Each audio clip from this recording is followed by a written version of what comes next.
Gerai įsižiūrėk į šiuos vaizdus. Maskvos gyventojas pradeda filmuoti kažką įspūdingo. Visai priekyje galima pamatyti bažnyčią su auksiniu kupolu. Viskas ramu. Tačiau ten, tolumoje, horizonte, kyla tamsių dūmų stulpas. Ir kažkas dega. Tada jis priartina kamerą ir štai čia prasideda įspūdingiausia dalis. Gerai įsižiūrėk, kas pasirodo sprogimo ugnies kamulio viduryje. Tas daiktas, kuris išmetamas į viršų, yra visas kuro bako dangtis. Dangtis, kuris gali sverti 10 tonų, o sprogimas jį išmetė į dangų, tarsi tai būtų moneta. Ar gali įsivaizduoti, kokios jėgos tam reikia? Tai, ką matai praryjama dūmų ir ugnies, yra viena pagrindinių naftos perdirbimo gamyklų tiekiančių degalus Maskvai. Ji yra rajone, vadinamame Kapotne. Ir viena. Ji viena tiekia beveik pusę Rusijos sostinės kuro.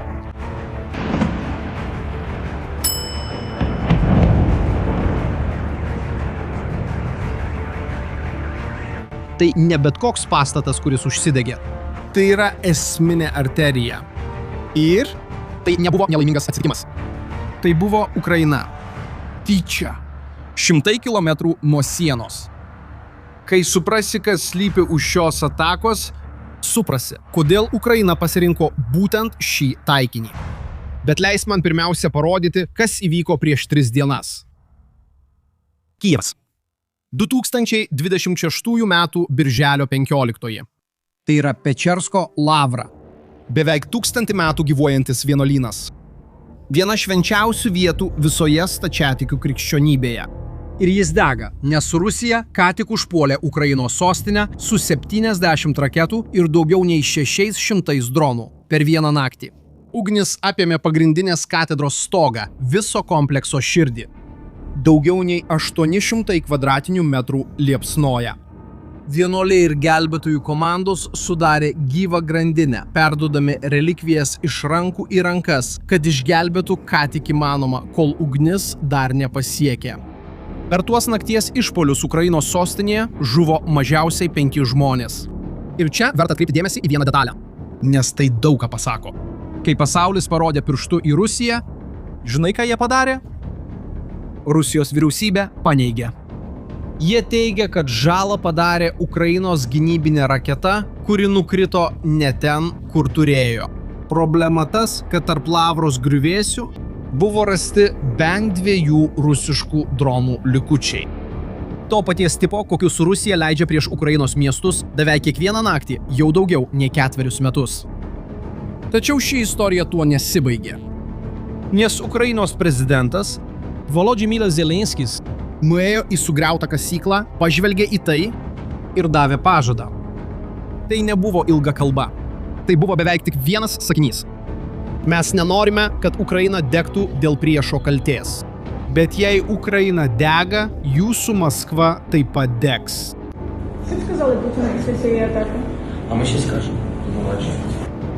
Įsidėmėk šią frazę, nes po 3 dienų ji virs būtent tuo vaizdu, kurį matei pačioje pradžioje.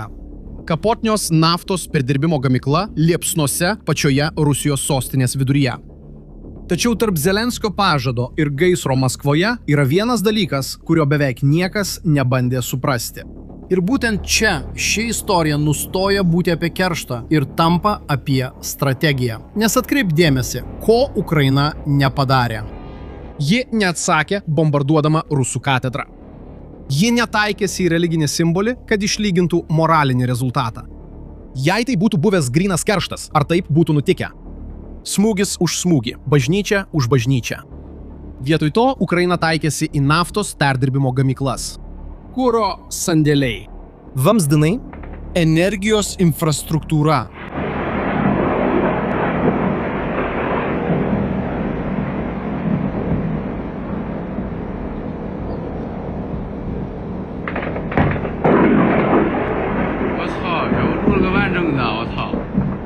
Iš pirmo žvilgsnio tai atrodo beveik silpnas atsakymas. Ar pakeisti katedros simbolinę reikšmę į naftos cisterną? Tačiau būtent čia ir slypi klaida tų, kurie žiūri paviršutiniškai. Nes tai nėra pykčio improvizacija. Tai turi pavadinimą. Ukraina šį veiksmą vadina logistiniu blokavimu. Tai yra programa, kurią pradėjo gynybos ministerija, siekdama sistemingai atakuoti Rusijos užnugarį. Kuraš. Transportas. Energija, kuri palaiko fronto liniją. Ir Ukrainos gynybos ministras Michailas Fiodorovas pasakė vieną dalyką, kuris apibendrina visą logiką. Jis teigia, kad jau galima matyti duomenų dešiningumą. Kuo labiau naikinama Rusijos logistika, tuo mažiau atakų Rusija gali surengti fronte. Tai nėra kerštas, tai yra projektas.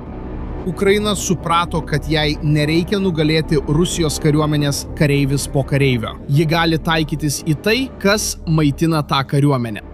O tai, kas maitina tą kariuomenę, pačia tiesioginė prasme, yra nafta. Ar kada nors susimastei, kodėl taip yra? kodėl būtent nafta? Na, yra du atsakymai į šį klausimą. Pirmasis atsakymas susijęs su pinigais. Rusija yra viena iš 3 didžiausių naftos gamintojų pasaulyje. Ir tai nėra tik ekonominė statistika. Tai yra tai, kas finansuoja karą. Naftos pardavimas yra pagrindinis iš užsienio į Rusiją ateinančių pinigų šaltinis.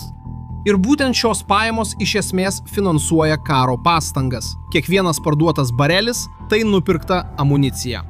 Kiekviena veikianti naftos perdirbimo gamykla – tai sumokėtas kareivio atlyginimas. Dabar vakarai jau daugelį metų bando nutraukti šiuos pinigų srautus, taikydami sankcijas. O Rusija išmoko apeiti jas. Jis sukūrė laivyną su paslėptais savininkais, pakeitė vėliavas. Sukūrė fiktyves įmones. Sankcija yra tik popierius, o apeiti sankcijas yra greita ir pigu. Bet čia ir slypi Ukrainos gudrybė. Yra didžiulis skirtumas tarp sankcijos ir drono. Pakeisti laivo vėliavą yra lengva. O atstatyti naftos perdirbimo gamyklą, fiziškai sunaikinta ugnies ir sprogimo yra lėta. Tai brangu. Ir dėl pačių sankcijų trūksta net importuotų dalių remontui. Kitaip tariant, Ukraina rado tašką, kur Rusija negali sukčiauti. Draudimą galima ateiti. Kraterio – ne. Bet nutraukti pinigus – tai tik pusė smūgio. Kita pusė yra dar konkretesnė. Ir būtent ji dabar paliečia paprasto ruso kasdienybę. Nes nafta – tai ne tik pinigai. Rafinuota nafta – tai dizelinas, benzinas, žibalas. Tai, kas varo tanką, kiekimo sunkvežimį, lėktuvą. Armija nevažiuoja su pinigais bake. Ji važiuoja su kuru. Ir čia Ukrainos strategija iš lentelės persikelia į gatvę. Okupuotame Kryme Rusijos paskirtos valdžios institucijos pradėjo riboti benzino tiekimą. 20 litrų vienam asmeniui per dieną. Vėliau net ir to neliko. Pradėjo pardavinėti tik su kuponais. Kilometrinės eilės. O kai kuriuose miestuose degalų pardavimas buvo tiesiog sustabdyta kelioms dienoms. Įsivaizduok, ką tai reiškia. Teritorija, kurią kontroliuoja Rusija. Tai turėjo būti saugi užnugario zona, kurioje benzinas dalyjamas pagal talonus. Tarsi būtų bado laikai. Ir tai nesustoja Kryme. Pačios Rusijos pajėgos pripažino vieną dalyką, kuris pasako viską. Kad degalų sunkvežimiai negalėjo pasiekti pusiasalio, nes keliai atsidūrė Ukrainos ugnies zonoje. Tiekimas tiesiog sustojo. Ne dėl naftos trūkumo, o todėl, kad tapo per daug pavojinga gabenti. Dabar susiektai su fronto linija. Ukrainos duomenys rodo tam tikrą dėsningumą. Kuo labiau naikinama užnugario logistika, tuo mažiau Rusija sugeba žengti į priekį. Ir kiekvienas metras tampa vis brangesnis. Praėjusių metų spalį Rusijos kariuomenė netekdavo apie 67 karius už kiekvieną užimtą kvadratinį kilometrą. Balandį šis skaičius jau siekia 179. Beveik 3 daugiau žuvusiųjų dėl to paties žemės lopinėlio. Be degalų tiekimo variklis užspringsta. Tai pagalvok, kokio tai masto. Iš vienos pusės mažinamos pajamos. Judėjimas iš kitos pusės sustabdytas. Abu pagrindiniai ramsčiai vienu metu. Lieka klausimas. Kaip toli Ukraina gali smogti? O atsakymas? Na, tai įvyko per vieną naktį. Būtent ten, kur Rusija prisiekė esanti neliečiama. Grįžk į Maskvą. Bet dabar jau žinai, kas yra pavojuje. Tiesa, naktį iš birželio 17 į 18, praėjus 3 dienoms po derliaus nuėmimo, Ukrainos dronai padarė tai, ką Rusijos vyriausybė tvirtino esant neįmanoma. Rusijos sostinę supa 3 priešlėktuvinės gynybos žiedai. Sluoksnis po sluoksnio raketų, sukurtų numušti bet ką, kas priartėja prie miesto. Ji laikoma vienu iš labiausiai saugomų regionų visoje planetoje. Ir dronai prasiskverbė. Pažiūrėk į šitą. Nufilmuota 16 km nuo Kremliaus. Pažiūrėk, kaip jis slysta per dūmus, kol gynybos raketos kyla paskui jį. Rafinerija jau dega ten apačioje. O dronas tiesiog juda toliau, nerdamas į taikinį.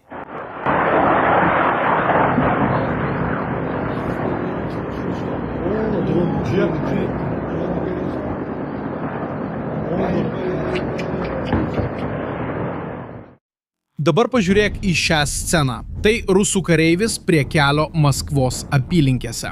Jis bando numušti droną su nešiojama peties raketų paleidimo sistema, o dronas jau beveik buvo virš taikinio. Tai bejėgiškumo vaizdas. Visa ta daugiasluoksnė gynybos įranga sumažinta iki vieno žmogaus, nukreipiančio vamzdį į dangų ir besimeldžiančio. Dūmų stulpas tolumoje jau pasakoja, kaip viskas baigėsi. Taikinys buvo Maskvos naftos perdirbimo gamykla Kapotnėje, ta pati, kuri rodoma šio vaizdo įrašo pradžioje, aprūpinanti beveik pusę sostinės kuro. Ir tai nebuvo pirmas kartas tą savaitę. Tai buvo antras kartas. Rusijos spauda tai apibūdino kaip didžiausią išpuolį prieš Maskvą per pastaruosius 2 metus. Ukrainos tarnybos pranešė apie mažiausiai 4 didelės gaisro židinius naftos perdirbimo gamykloje. Buvo pataikyta į saugojimo talpyklas, vieną žalią naftą apdorojančią įrenginį ir kitą, kuri apdoroja dizeliną. Ir rezultatas užliejo dangų. Pažiūrėk, kokio dydžio juodų dūmų debesis virš Maskvos pastatų. Bet tai nesustojo danguje. Šiaurės rytų rajonuose, esančiuose netoli naftos perdirbimo gamyklos, pradėjo kristi smulkus tamsus lietus. Gyventojai nufilmavo juodą riebų sluoksnį ant automobilių, langų, drabužių. Juodas lietus. Tai pragaras. Niekada nejaučiau tokios baimės, sakė vienas gyventojas. Pirmą kartą karas nebuvo per televizorių. Jis krito iš jų dangaus. Ir ne tik naftos perdirbimo gamykla. Per tą pačią operaciją Ukraina smogė naftos sandėliui regione, vadinamame Rostovu, kuris buvo naudojamas Rusijos kariniam ir transporto aparatui aprūpinti. Ir dar geležinkelio tiltą okupuotoje teritorijoje. Naftos perdirbimo gamykla, karinis sandėlis, logistika. Viskas tą pačią naktį. Logistinis blokavimas praktiškai priešo širdyje. Ir būtent čia Zelenskis pareikalavo pažado įvykdymo. Jis priminė, kad buvo perspėjęs. 3 gynybos žiedai neapsaugos Maskvos. Ir pridūrė frazę, kuri užbaigė Lavroje pradėtą ciklą. Jei Ukraina dega, tavo Maskva taip pat dega. Dabar dalis, kuri visą tai palaiko, nėra dramatiškas vaizdas. Tai yra šalti skaičiai ir jie yra sunkūs. Žiūrėkite, Rusijos naftos perdirbimas nukrito iki žemiausio lygio nuo 2009 metų. Nuo ekonominės krizės, kuri įvyko prieš 1,5 dešimtmečio. Žaliavinės naftos gamyba smuko iki žemiausio lygio per visus metus. O Ukraina jau sunaikino apie 1/4 visų Rusijos naftos perdirbimo pajėgumų. Taip, 1/4. Taip, 1/4. Ir yra iškalbingiausia detalė. Pati Rusija tai pripažino. Rusijos vicepremjeras, atsakingas už energetikos sektorių, pirmą kartą viešai pripažino, kad gamyba sumažėjo dėl dronų atakų. Kai nukentėjusi pusė patvirtina smūgį, žinai, kad smūgis yra tikras. Taigi grįžkime prie pradžios klausimo. Kaip šalis, kuri per vieną naktį paleidžia 600 dronų, tuo pačiu metu normuoja benziną talonais? Dabar jūs turite atsakymą. Nes tai yra 2 tos pačios karo pusės. Triukšmas, raketos, dronai, deganti katedra – tai, kas matoma. O tylus dusinimas, sustojusi naftos perdirbimo gamykla, neatvykstantis sunkvežimis eilė degalinėje – tai, kas iš tikrųjų lemia. Ir štai čia slypi viso to esmė. Didžiausia Rusijos stiprybė visada buvo jos dydis. Didžiausia šalis pasaulyje, begalinė teritorija. neriboti ištekliai. Tačiau Ukraina sugebėjo apversti šį dydę aukštyn kojomis. Per daug teritorijos, per daug sienų, kurias reikia ginti, per daug naftos perdirbimo gamyklų, per daug taikinių, kuriuos reikia apsaugoti. Kai Ukrainos dronai pasiekia 100 kilometrų, Rusijos didybė nustoja būti skydu ir tampa žemėlapiu pilnu taikinių, kurių ji neturi pakankamai raketų apsaugoti. Tiesa ta, kad milžinas yra per didelis, kad galėtų apsaugoti savo paties kūną. Dabar grįžkime prie tos pirmosios nakties. Lavra naktis.